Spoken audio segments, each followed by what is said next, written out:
जय श्री राम जय हनुमान जय हनुमान। श्री राम दरबार में हनुमान जी महाराज श्री राम जी के सेवा में इतने तन्मनिया हो गए कि गुरु वशिष्ठ के आने का उनका ध्यान नहीं रहा। सभी ने उठ कर उनका अभिवंदन किया, पर हनुमान जी नहीं कर पाए। वशिष्ठ जी ने श्री राम जी से कहा कि राम, गुरु का भरे दरबार में अभिवंदन नहीं करे, अपमान करने पर क्या सजा होनी चाहिए। श्री राम जी ने कहा, गुरुवर आप ही बताइए। वशिष्ठ जी ने कहा, मृत्यु दंड। श्री राम जी ने कहा, स्वीकार है।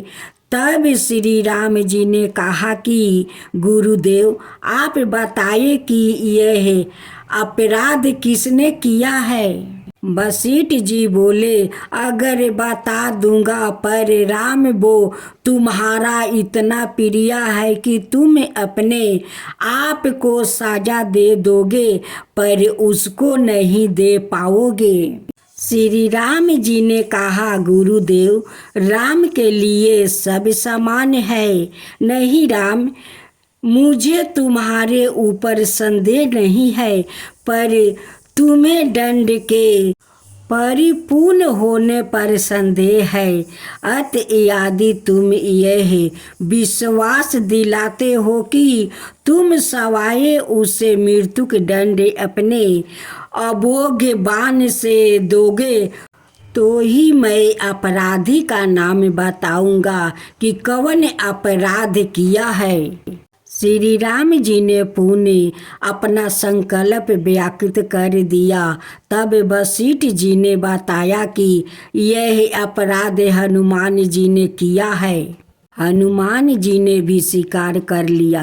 तब दरबार में राम जी ने घोषणा की कि कल सायंकाल सरजू के घाट पर हनुमान जी को मैं सवाए अपने अभोग बाण से मृत्यु का दंड दूंगा। हनुमान जी के घर जाने पर उदासी की अवस्था में माता अंजनी ने देखा तो चकित रह गई कि मेरा लाल महावीर अतुलित बाल का स्वामी ज्ञान का भंडार है, आज इस अवस्था में क्यों है। माता ने बार बार पूछा, पर जब हनुमान चुप रहे तो माता ने अपने दूध का बस्ता देकर पूछा। तब हनुमान जी ने बताया कि यह प्रकरण हुआ है। तब अंजना माँ ने, आप जानती है कि हनुमान को संपूर्ण ब्रह्मांड में कोई नहीं मार सकता, पर भगवान श्री राम का अभोग बाण से भी कोई नहीं बच सकता है। तब माता ने कहा कि हनुमान, मैंने भगवान शंकर से राम नाम मंत्र प्राप्त किया था और तुम्हें भी जन्म के साथ ही यह नाम घूंटी में पिलाया था, जिसके प्रताप से तुमने बचपन में ही सूर्या को फल समझ मुख में ले लिया था। उस राम नाम के होते हुए हनुमान कोई भी तुम्हारा बाल भी पाका नहीं कर सकता है, चाहे वो राम सवाए भी हो। राम नाम की शक्ति के सामने राम की शक्ति और राम के अबोध शक्तिवान की शक्तियाँ महताबहीन हो जाएगी। जाओ मेरे लाल, अभी से सरजू के तट पर जाकर राम नाम का उच्चारण करना आरंभ कर दो। माता के चरण छूकर हनुमान जी सरजू के किनारे राम राम राम राम रटने लगे।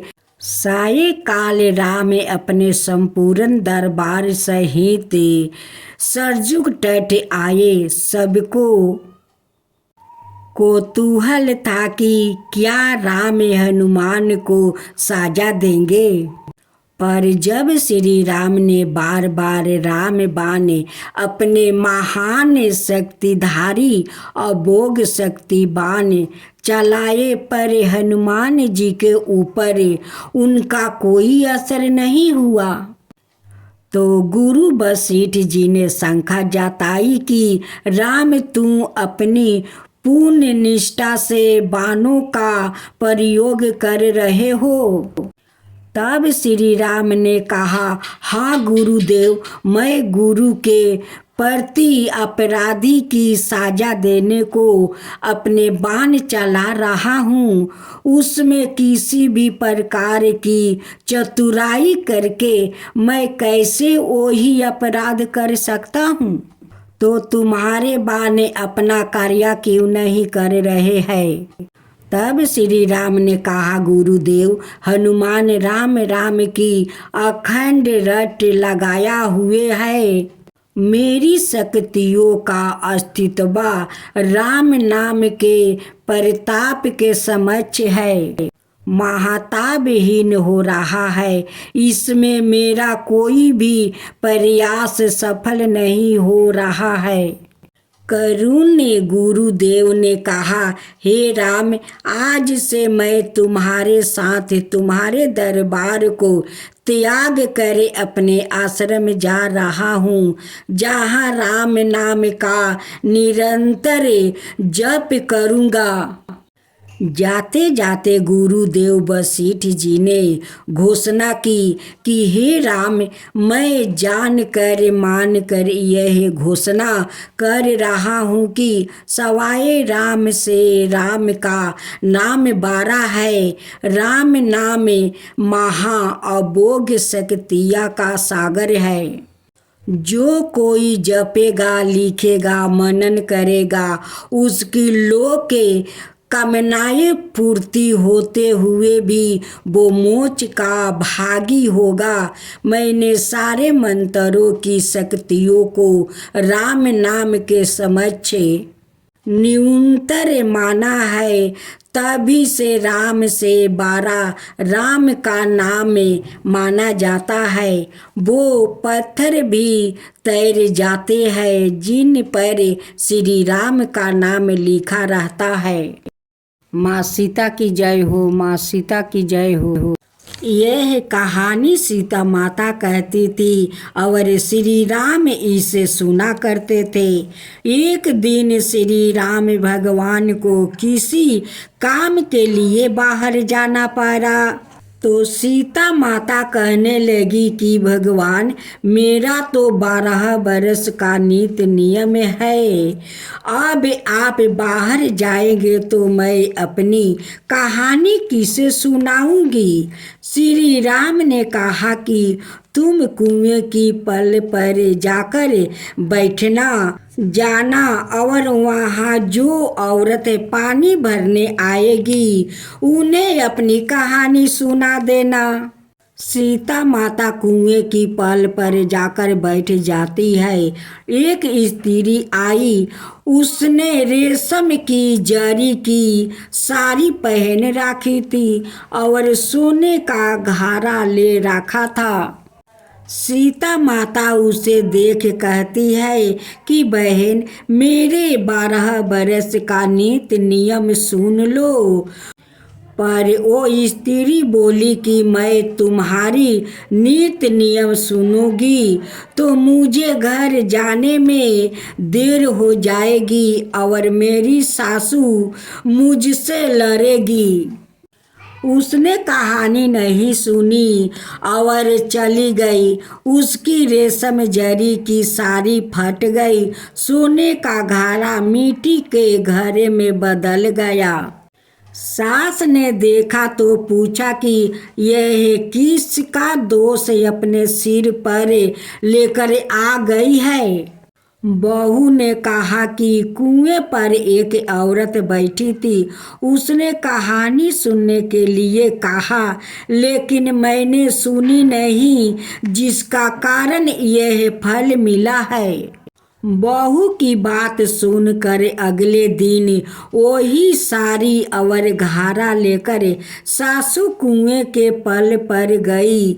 सास को वही माता सीता बैठी मिली तो माता सीता ने कहा कि बहन मेरी कहानी सुन लीजिए। सास बोली कि एक बार छोड़ मैं तो 4 बार कहानी सुनूंगी।